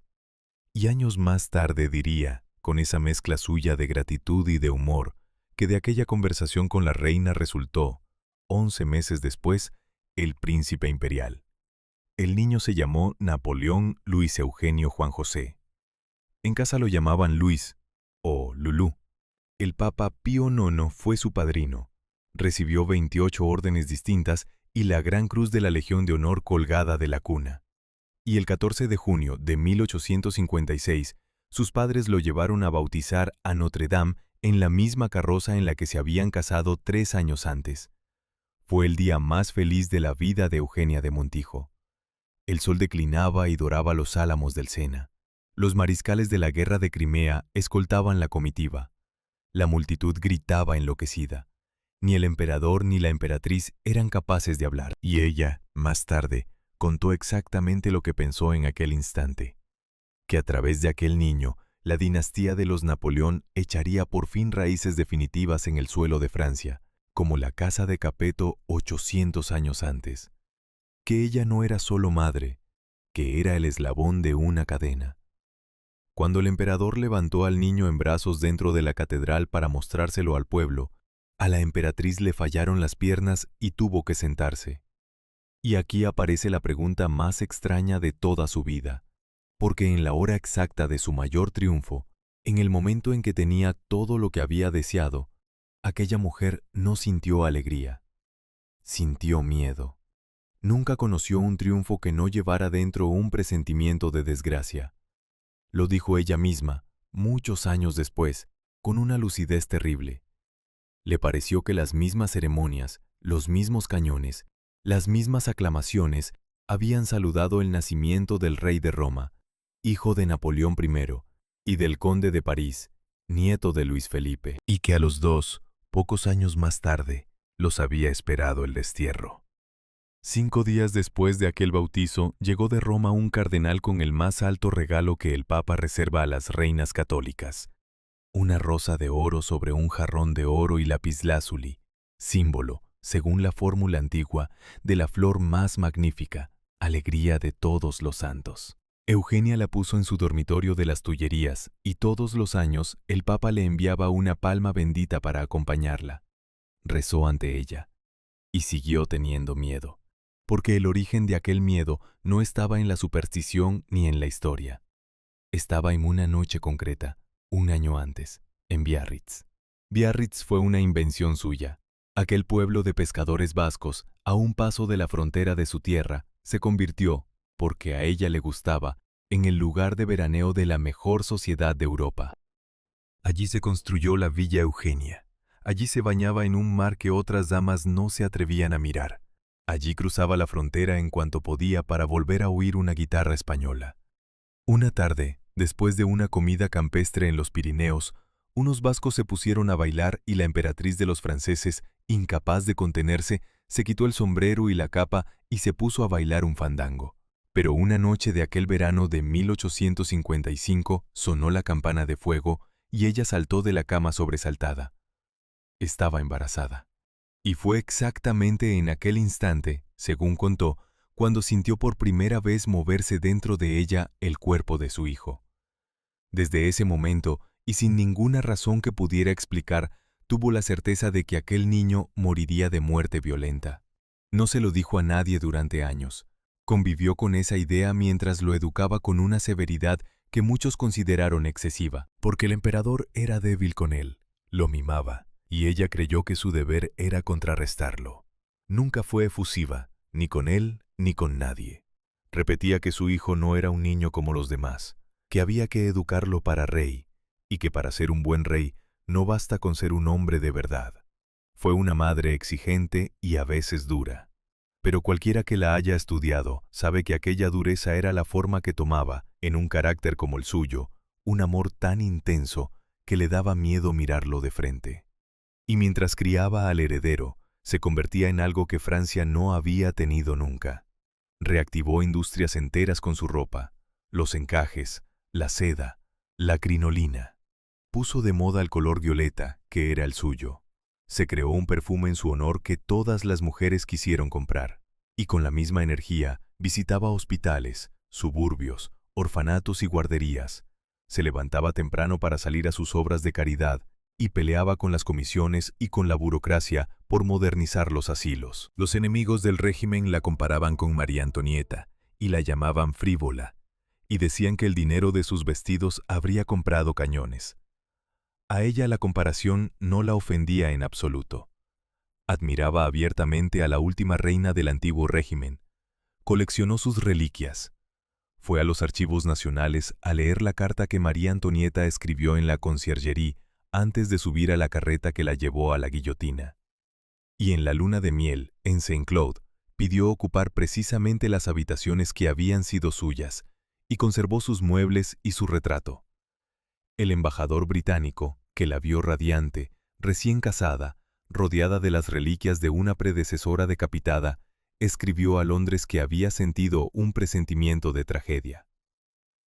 La noche del 14 de enero de 1858, a las 8:30, el carruaje imperial se detuvo ante la escalinata de la ópera, en la calle Le Pelletier. Iban a una función de gala. El duque de Sajonia-Coburgo esperaba al pie de la escalera para recibirlos. Entonces estalló el aire. 3 bombas, lanzadas casi a la vez. Las farolas de gas se apagaron de golpe. El toldo de la entrada quedó hecho jirones. Los cristales saltaron en todas direcciones. Una esquirla atravesó el sombrero del emperador.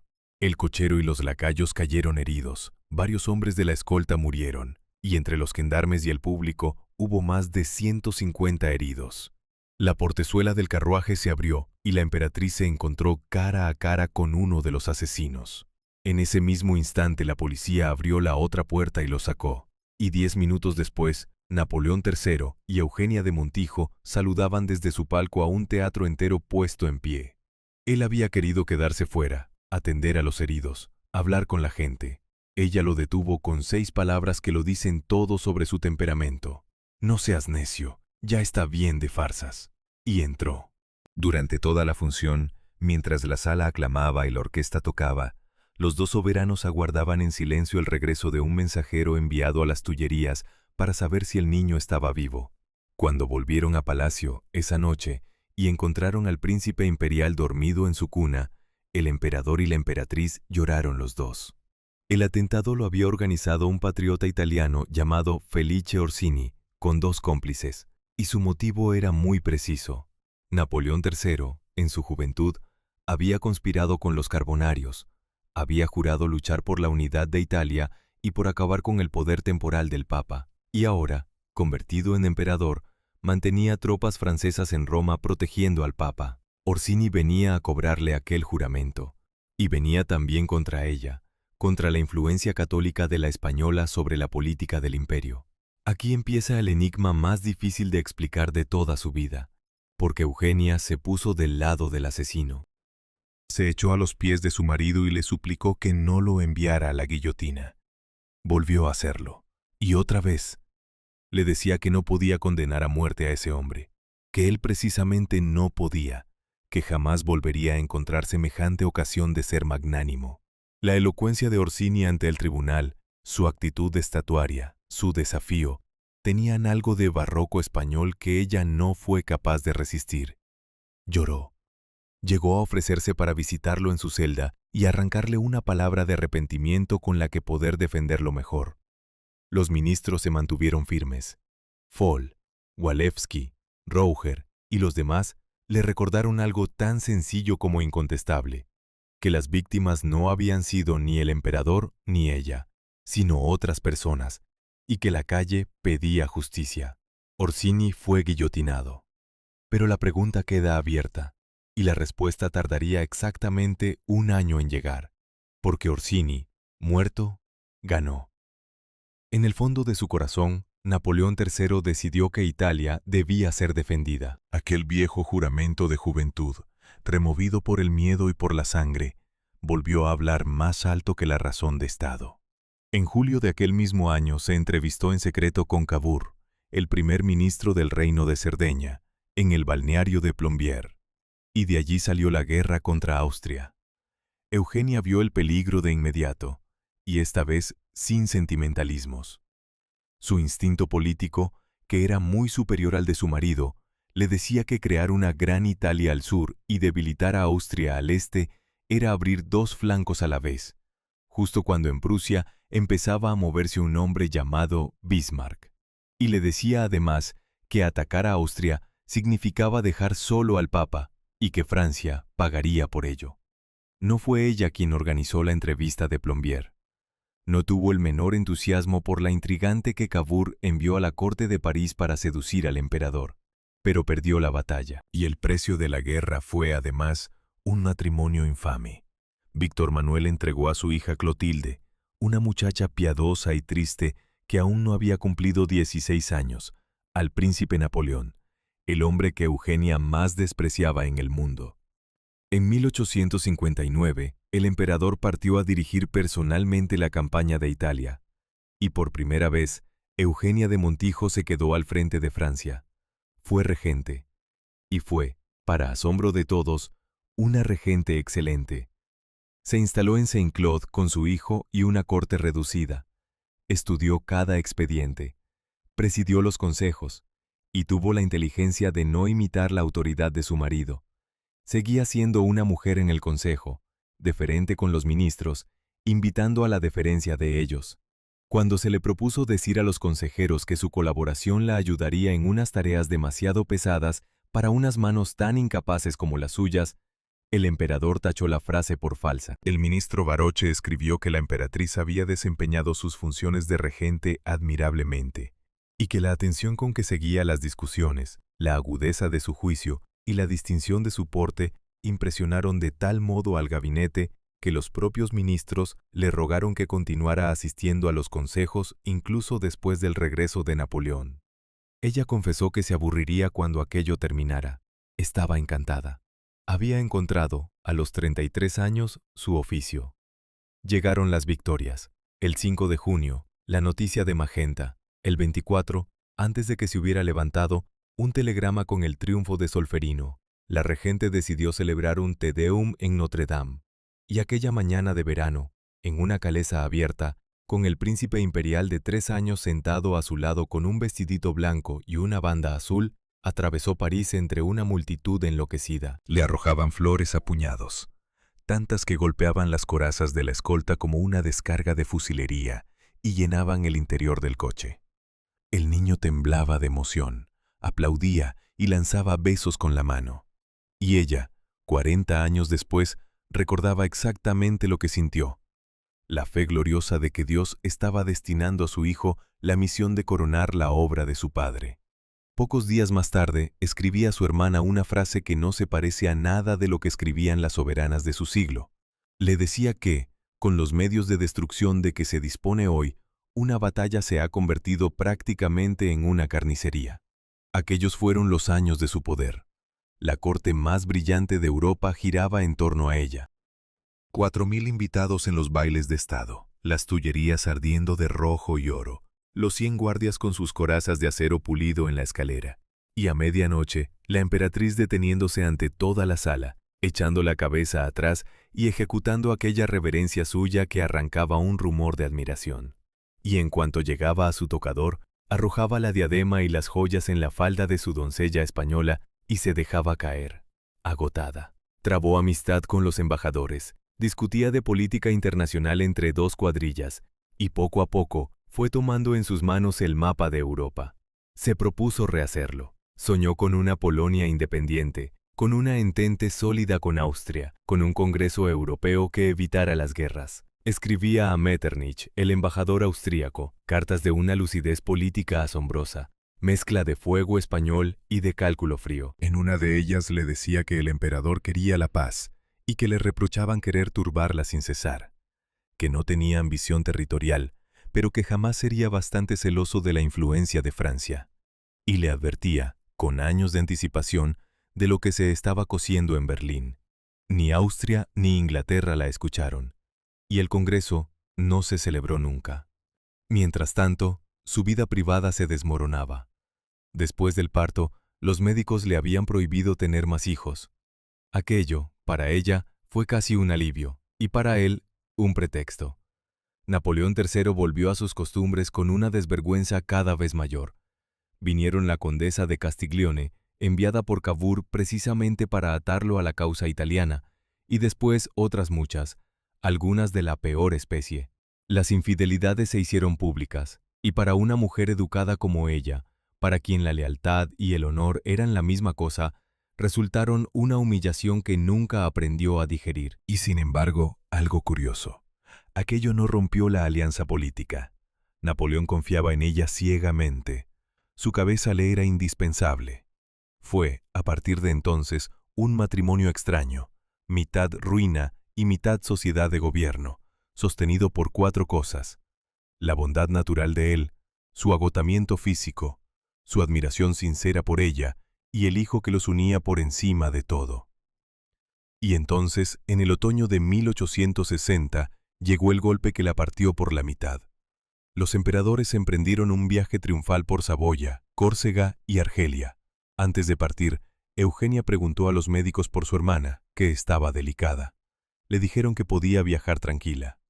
En Annecy, sobre el lago iluminado por farolillos, navegando en una góndola de púrpura con 20 remeros, bajo un cielo de cohetes y hogueras encendidas en cada colina, se puso en pie sobre el estrado para ver mejor, envuelta en un albornoz escarlata con flecos de oro, cubierta de joyas, y las barcas gritaron su nombre. Napoleón le dijo que parecía una dogaresa de Venecia.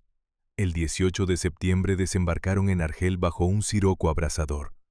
Los 100 guardias se asaban dentro de sus corazas, toda la flota empavesada, todo el ejército de África desfilando, el bey de Túnez rindiendo homenaje.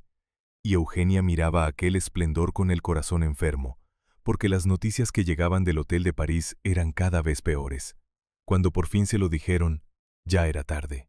Paca, la duquesa de Alba, había muerto de tuberculosis mientras su hermana era aclamada al otro lado del Mediterráneo. Ni siquiera había llegado a tiempo para abrazar su cuerpo. En la última ceremonia, al ver acercarse a 2 sacerdotes con la cruz, la emperatriz de los franceses rompió a sollozar delante de todo el ejército. Escribió después una carta que responde, mejor que cualquier análisis, a la pregunta de qué se paga por subir tan alto. Decía que si se supiera todo lo que había sufrido durante aquel viaje, y volver luego y encontrar solo una casa vacía, sin el consuelo siquiera de abrazar su pobre cuerpo, se tendría una pequeña idea de lo que cuestan las posiciones elevadas en la tierra. Se llega a ellas, escribió, pisoteando el propio corazón.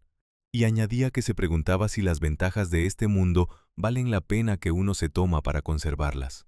Y sobre el traslado del féretro de su hermana escribió solo una línea, que al ver cómo se llevaban aquel cuerpo, le pareció que le arrancaban el alma. Tenía 34 años, era la mujer más poderosa de Europa, y acababa de perder a la única persona en el mundo que la había querido sin pedirle nada. Fue en Saint Cloud, en agosto de 1866, y duró apenas un segundo. La emperatriz Carlota, soberana de México, hija del rey de los belgas, esposa de Maximiliano de Habsburgo, estaba sentada frente a Eugenia. Habían pedido una naranjada. La emperatriz de los franceses tomó el vaso con su propia mano y se lo ofreció. Y Carlota no lo cogió. Se quedó mirándolo. Miró el líquido, miró la mano que se lo tendía, y no lo tocó. Estaba convencida de que la estaban envenenando. Aquella mujer de 26 años, brillante, cultivada, orgullosa, había cruzado el océano para venir a París a suplicar. Y en aquella habitación, entre 2 emperatrices, se abría un abismo que ninguna de las 2 supo nombrar todavía. La historia había empezado 9 años antes, en el mar, frente a Biarritz. En 1857, Eugenia se reencontró con un diplomático español llamado José Hidalgo, amigo de su madre, joven, elegante, de maneras suaves, que se había erigido en representante de los monárquicos mexicanos exiliados. Lo invitó a su yate, y allí, sobre la cubierta, Hidalgo le expuso la idea más seductora que jamás le habían propuesto: fundar en México una monarquía latina y católica, salvar una parte inmensa del nuevo mundo del protestantismo y de la democracia, devolver el orden y la paz a un país devastado por las guerras civiles, y dar al segundo imperio francés lo que la India era para Inglaterra, un sostén comercial, una fuente de riqueza y de prestigio para un siglo entero. Eugenia no se detuvo a criticar el plan, se enamoró de él. Hay que entenderla. Era española, era católica, Era monárquica hasta la médula y desconfiaba profundamente de aquella República del Norte con sus pretensiones.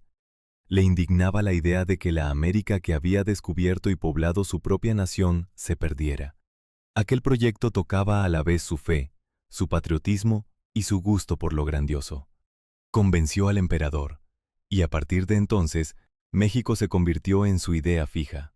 La ocasión llegó cuando estalló la guerra civil en los Estados Unidos y Washington dejó de mirar hacia el sur. Faltaba un candidato al trono. Se barajaron nombres.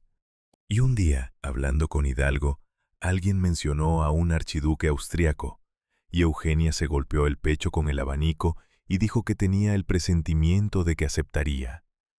Se refería a Maximiliano de Habsburgo, hermano del emperador Francisco José. Aquel joven rubio, encantador, liberal, soñador, que ella había conocido en París cuando fue a visitarla mientras convalecía del parto de su hijo, y que se había quedado prendado de la corte imperial. Aceptó, y su mujer, Carlota, aceptó con un entusiasmo aún mayor. En la primavera de 1864 embarcaron para México. Un ejército francés al mando del mariscal Bazaine los sostenía. Y allí empezó el desastre. México no era un jardín que esperase a un príncipe europeo. Era un país inmenso, dividido, con una república combativa dirigida por Benito Juárez que jamás dejó de resistir. Maximiliano, que llegó imbuido de ideas liberales, no consiguió dominar ni las finanzas, ni la administración, ni el territorio. La primera noche en el palacio de la capital, los insectos hicieron de las camas un tormento, y el nuevo emperador acabó durmiendo sobre una mesa de billar. Eugenia leía las cartas, escuchaba a los oficiales que volvían, y poco a poco fue notando algo que la enfurecía. Le traían malas noticias. Y ella empezó a no querer oírlas. Los militares que regresaban de México aprendieron a evitarla, porque cuanto menos se le hablara del asunto, mejor para todos. Terminó la Guerra Civil Americana. Washington volvió a mirar al sur. Juárez recibió apoyos. Y en Europa, mientras tanto, Prusia se armaba. Aquí es donde la aventura mexicana deja de ser un error lejano y se convierte en la trampa que destruyó a Francia. Porque el 3 de julio de 1866, en Sadowa, Prusia aplastó a Austria en 7 semanas. Y todos los hombres con vista en Europa comprendieron de golpe que Bismarck tenía en sus manos el destino del continente. El 5 de julio hubo consejo en Saint-Cloud. El ministro de la guerra afirmó que el ejército estaba listo. 80,000 hombres concentrados en el Rin de inmediato, 250,000 en 20 días. El ministro de Asuntos Exteriores sostuvo que había que amenazar a Prusia sin perder una hora, y Eugenia, con una elocuencia febril, presionó para atacar. Sabía que la crisis había llegado. Sabía que en la decisión de aquel día se jugaba el porvenir del imperio y el trono de su hijo. Sabía sobre todo que una vez que Bismarck tuviera su ejército libre otra vez, no escucharía una sola palabra de negociación. El consejo cedió a su empuje. Se decidió convocar a las cámaras, votar los créditos, enviar 50,000 hombres al Rin y mandar un ultimátum a Berlín. Todo se publicaría al día siguiente. No se publicó nunca. El emperador, esa noche, ignoró la decisión de su propio consejo. Prefirió telegrafiar, negociar, mediar. Cuando comprendió que la diplomacia no serviría de nada, ya era tarde. Y una parte enorme de aquella parálisis tenía un nombre. Napoleón III no se atrevió a jugárselo todo porque estaba enfermo, porque tenía un ejército metido en México, y porque la mujer que le pedía guerra era la misma que le había pedido, 2 años antes, la corona mexicana. Su prestigio, ante él y ante los ministros, estaba herido por su único gran error de juicio. Si no hubiera existido México, Eugenia habría tenido la autoridad intacta para salvar a Francia en julio de 1866. No la tuvo. Ella lo vio con una claridad atroz. El 11 de julio escribió a Metternich que había hecho todo lo humanamente posible, que su palabra ya no pesaba, que estaba casi sola en su opinión, que se exageraba el peligro de hoy para ocultar mejor el de mañana. Y terminaba diciendo que estaba desolada y que no podía escribir más. Fue entonces, en agosto, cuando llegó Carlota. Por un error de protocolo, los coches enviados a recibirla se equivocaron de estación, y la emperatriz de México tuvo que llegar a su hotel en un simple coche de alquiler. Eugenia fue a visitarla. Hablaron. Carlota explicó la situación, suplicó más ayuda. Eugenia dijo muy poco y no lloró, pero Carlota escribió después que sintió que las lágrimas le subían por dentro. Vino a Saint-Claude. El príncipe imperial, con el collar de la Orden Mexicana del Águila, la tomó de la mano para subir la escalera. Y en el despacho del emperador, Carlota apeló al honor, a la justicia, a las promesas dadas. Napoleón III miró a su mujer como una impotencia absoluta y se echó a llorar. No había nada que hacer. Benedetti acababa de llegar de Berlín con el mensaje de Bismarck. Si Francia discutía, Prusia, con su ejército movilizado, declararía la guerra. Los dos soberanos franceses estaban desarmados. Y fue en esa conversación, con las lágrimas del emperador todavía en la mesa, cuando Eugenia le ofreció el vaso de naranjada y Carlota no lo cogió. Volvió 3 veces. Hubo gritos, hubo una discusión violenta con 2 ministros, y la emperatriz de Francia acabó desplomándose en un sillón, sollozando. Napoleón fue en persona al hotel a decirle que no se hiciera ilusiones. Carlota, que llevaba noches sin dormir, le contestó que su majestad tampoco debía hacérselas. Después escribió a su marido que había comparado a Napoleón con el diablo y a su corte con el infierno, y que les había arrancado la máscara.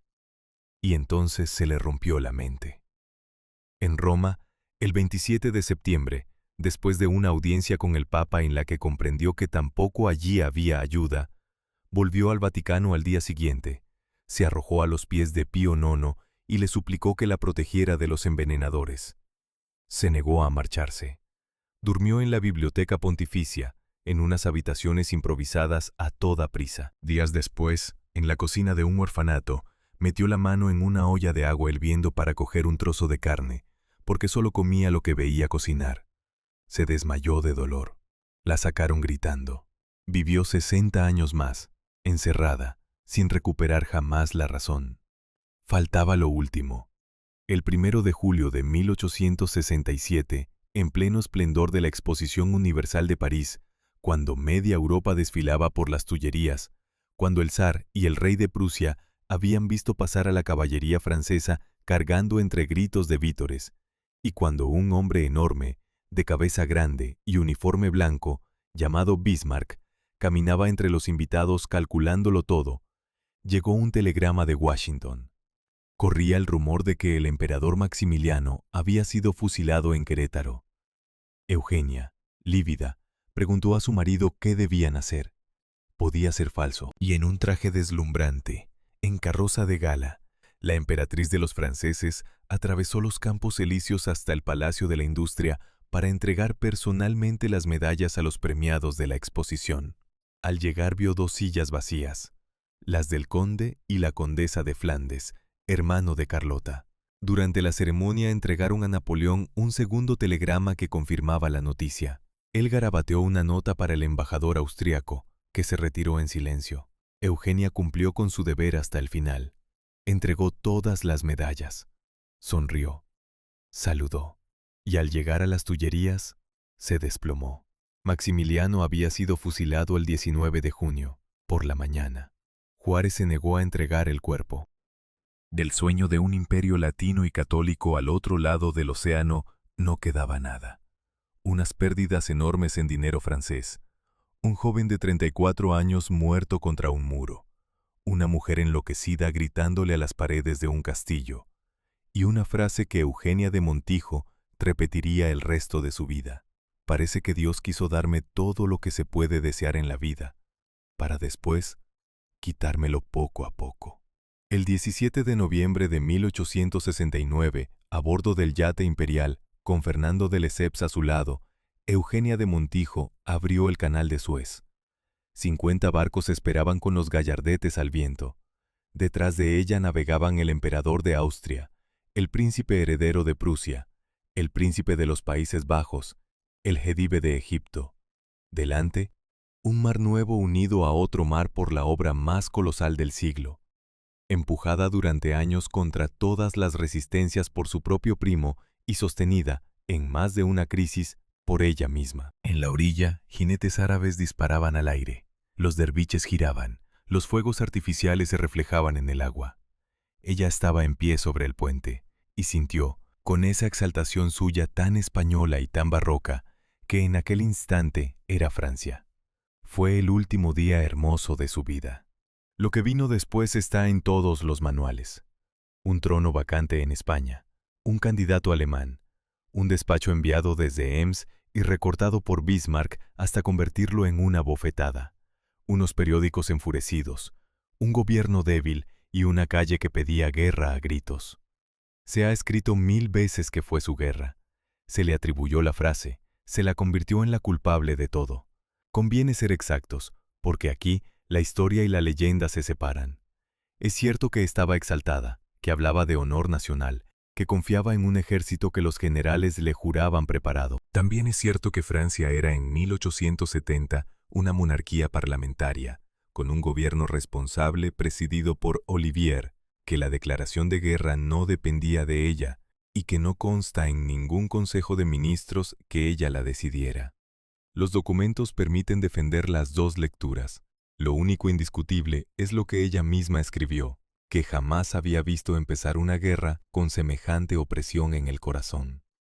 El 28 de julio, en la pequeña estación del Parque de Saint-Cloud, despidió a su marido y a su hijo, que se iba al frente con 14 años. Trazó una cruz sobre la frente del niño y le dijo que cumpliera con su deber. Hacía calor, pero el cielo estaba encapotado y ya había hojas secas en la arena de las avenidas. Quedó regente por tercera vez. Y entonces vino Sedán. El 2 de septiembre de 1870, Napoleón III capituló y entregó su espada. 80.000 hombres cayeron prisioneros con él. La noticia llegó a las Tullerías al día siguiente. Y el 4 de septiembre, la multitud invadió la Cámara, proclamó la República y se lanzó hacia el palacio arrancando las águilas doradas de las verjas. Los embajadores de Austria e Italia la sacaron casi a la fuerza. Bajaron por la escalera, subieron de nuevo, cruzaron las galerías del Louvre. Y en una de aquellas salas, la emperatriz de los franceses se detuvo un instante ante un cuadro inmenso. Un mar embravecido, un cielo negro, una balsa cargada de náufragos, unos muertos, otros agitando trapos hacia un barco lejano. Era la balsa de la Medusa. Miró aquella tela y comprendió que era el retrato de su país y el suyo propio. Salió a la calle, entre los gritos de abajo la española, y tomó un simple coche de alquiler. Terminó llamando a la puerta de un dentista americano, el doctor Evans, porque era su amigo y confió en él. Evans la escondió. La sacó de París en su propio carruaje, cruzó Normandía con ella, y en Deauville consiguió que un baronet inglés la embarcara en su yate. Cruzaron el canal en una tempestad brutal, con las velas rasgadas, el mar rompiendo sobre cubierta, la dama de compañía convencida de que naufragaban. La única que no tuvo miedo fue ella, y al amanecer avistaron la isla de White. 2 días después abrazaba a su hijo en Hastings. Se instaló en Chislehurst, cerca de Londres. El emperador, liberado, se reunió con ella. Murió el 9 de enero de 1873 tras una operación de piedra en la vejiga. Cuando el príncipe llegó desde Woolwich, ya era tarde. Su madre lo recibió con 4 palabras. Luis, solo me quedas tú. Le quedaba él. Un joven serio, valiente, encantador, católico, que había salido primero en artillería en la Academia Militar Inglesa, que rezaba una oración escrita de su puño y letra en la que pedía a Dios no que le apartara los obstáculos, sino fuerzas para vencerlos. En él estaba depositado todo, la dinastía, el porvenir, el sentido de aquella vida. En 1879 pidió permiso para servir con el ejército británico en la guerra contra los zulúes. Ella se opuso. Él insistió, desesperado, hasta que se le saltaron las lágrimas y le dijo que no tenía nada que hacer en la vida, que no podía hacer nada por su país. La emperatriz fue en persona al ministerio a interceder por él. El 1 de junio, en una patrulla de reconocimiento, en un lugar llamado Itelesi, lo sorprendieron. Al montar a caballo se le rompió la correa de la silla. Los demás galoparon. Él se quedó solo. Se volvió y peleó con el revólver y con una azagaya hasta que tropezó y cayó sentado. Solo entonces se atrevieron a acercarse. Tenía 23 años. Cuando le llevaron la noticia, fue ella misma quien pronunció las palabras que su chambelán no era capaz de decir. «Está muerto». Pidió una sola cosa: que no castigaran al oficial que lo había abandonado. Dijo, sencillamente, que quizá aquel hombre tuviera una madre, y al año siguiente, casi ciega de dolor, viajó a África. Recorrió las etapas del último camino de su hijo. Acampó frente al Kraal, y la noche del 1 de junio se quedó sola en el lugar exacto donde había caído, con unas velas encendidas hasta el amanecer. Contó que, sin una brizna de viento, las llamas se inclinaron de pronto como si alguien quisiera apagarlas, y que ella preguntó en voz alta si estaba a su lado. Vistió luto los 41 años que le quedaban. Se instaló en Farnborough, en Inglaterra. Hizo construir una abadía y colocó allí las tumbas de su marido y de su hijo, esperando la suya. Fue amiga entrañable de la reina Victoria, madrina de la niña Victoria Eugenia, que llegaría a ser reina de España, consejera discreta de más de una cancillería. Volvía cada año a París, se alojaba en un hotel de la calle de Rivoli y pedía siempre una habitación que diera al jardín donde había jugado su hijo. Cuando en 1914 estalló la guerra, tenía 88 años. Convirtió su casa en hospital para oficiales heridos, renunció a su coche, se racionó a sí misma la comida y no permitió que se hablara de odio en su mesa. A una señora inglesa que juró no volver a dirigir la palabra a un alemán, le contestó que no se puede seguir odiando toda la vida. Cuando llegó el armisticio, dijo que era su primera alegría desde 1870. Y entonces, casi ciega, con 93 años, decidió volver a Andalucía. Llegó a Sevilla en abril de 1920. Se alojó en el Palacio de las Dueñas. Se levantaba temprano, recibía al rey, iba a misa a la catedral, salía en coche a ver el campo, se sentaba a oír guitarras marcando el compás con las manos. Repetía que el sol de Andalucía nunca le había hecho daño a los ojos y que ya estaba en casa, porque olía el azahar. Pero apenas veía. Y una tarde dijo que tenía que ver o morir. Fue a Madrid. Llamó a un oculista de Barcelona que operaba la catarata sin cloroformo, porque a su edad la anestesia era la muerte. Los médicos le suplicaron que no lo hiciera. Ella preguntó dónde estaba ese doctor y ordenó que lo trajeran. La operación duró poco más de 1 minuto y fue un éxito. Le quitaron las vendas y volvió la luz. Contó que los primeros días las personas le parecían retratos del Greco y después de Velázquez. Abrió un ejemplar del Quijote y pudo leerlo. Tomó una pluma con aquella mano temblorosa que había firmado actas de imperio y escribió 2 palabras: «Viva España». Se cumplió la profecía de la gitana y a la vez quedó desmentida. Sería más que una reina, y lo fue. Viviría 100 años, y le faltaron 6, y acabaría en la noche. Acabó, en efecto, en la oscuridad de la ceguera. Y en esa oscuridad venció, porque a los 93 años se atrevió a exigirle a la vida una última cosa, y la vida se la concedió. Murió pocas semanas después, el 11 de julio de 1920, en el Palacio de Liria de Madrid, la casa de su hermana, a los 94 años. Está enterrada en Farnborough, entre su marido y su hijo, bajo una lápida con una sola palabra: Eugenia. Ella misma dijo una vez que su leyenda estaba hecha. Al principio del reinado, la mujer frívola que solo se ocupaba de trapos. Al final, la mujer fatal a la que se hacía responsable de todas las faltas y de todas las desgracias.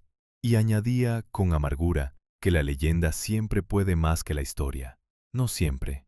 Al final, no. Los documentos se abren, los archivos hablan, y lo que queda es una española de Granada, hija de un noble arruinado y tuerto, que subió al trono más brillante de Europa, que le dio a París su aire respirable, que abrió un canal entre 2 mares, que perdió a la hermana que adoraba, al hombre que se casó con ella y al hijo que lo era todo, y que llevó la desgracia con la misma entereza con la que había llevado el triunfo. Amigos, aquí termina la vida de Eugenia de Montijo. Gracias por acompañarme hasta el final de esta historia. Contarla ha sido un verdadero placer. Si os ha gustado, dejadme vuestro me gusta y suscribíos al canal, porque así podré seguir trayéndoos las vidas que merecen ser recordadas. Nos vemos en la próxima. Soy Carlos Valverde.